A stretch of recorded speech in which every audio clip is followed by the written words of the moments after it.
Hello students. तो आज मैं बात करने वाला हूँ बी फार्म और डी फार्म के बारे में आफ्टर 12th। कई सारे वीडियोस मैंने फ्लोट देखे हैं सोशल मीडिया पे, तो उनका यही टॉपिक है कि after 12th what, B pharm और D pharm which is better. पहली चीज़ है, ये लिखते हैं लोग बाग B pharma, D pharma, M pharma, जो कि मेरे हिसाब से it is not correct. It has to be B pharm, D pharm, M pharm. तो फार्मा मतलब ए लगाना नहीं है, नंबर 1। नंबर 2, कौन सा बेटर है कौन सा नहीं है, तो मैं तो कहता हूँ बी फार्म का अपना पर्पज़ है, अपना लॉजिक है, डी फार्म का अपना पर्पज़ है, लॉजिक है, दोनों बेटर है। लेकिन ऐसी बात नहीं है कि भाई वो बेटर है ये नहीं बेटर है, आपको देखना है कि आपकी रिक्वायरमेंट क्या है। जैसे मैं अगर कोई शॉर्ट कोर्स चाहता हूँ तो मेरे को डिप्लोमा करना चाहिए, और अगर मेरी इतनी ही रिक्वायरमेंट है कि मैं कोई कम्युनिटी में आ जाऊँ, कम्युनिटी फार्मासिस्ट या ड्रग स्टोर स्टार्ट कर लूँ तो ठीक है, या उसके आगे मान लो थोड़ा सा होलसेल बिजनेस में जाए, प्रोपेगेंडा बेसिस पर मैं अपना बिजनेस स्टार्ट कर लूँ, तो ड्रग स्टोर के लिए काफ़ी वो हो जाता है। या कई ऐसे स्टूडेंट्स मेरे हैं जो उन्होंने डिप्लोमा फार्मेसी कर लिया, उसके बाद बीएससी भी कर लिया और वो मार्केटिंग में है, या कुछ और ऑप्शन उन्होंने ढूंढ लिया, कोई ग्रेजुएशन बीएससी कर ली, उन्होंने फिर कोई कम्पिटिटिव एग्ज़ाम दे दिया और आज वो अच्छी पोजीशन के अंदर है।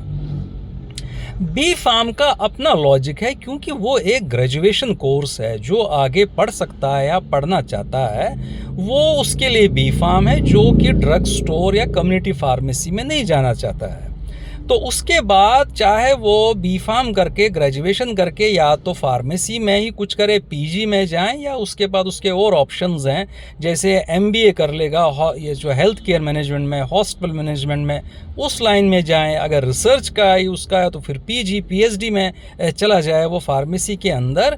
या एवन बी फार्म के बाद कई सारे एग्जाम्पल्स हैं जो बैंकिंग सेक्टर में हैं, जिन्होंने आरएएस किया, आईएएस किया, उसकी प्रिपरेशन और क्या नहीं कर रहे हैं। तो ये कहना कि विच इज़ बेटर करके, तो अपनी अपनी रिक्वायरमेंट के अनुसार दोनों सही है।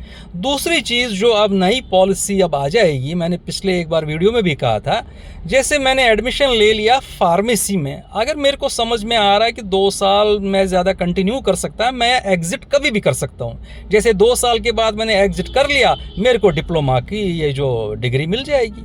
और अगर मैं पढ़ सकता हूँ, समझ में आ रहा, पढ़ने की इच्छा है, तो 4 साल पूरे कर लिए तो मेरे बी फार्म है।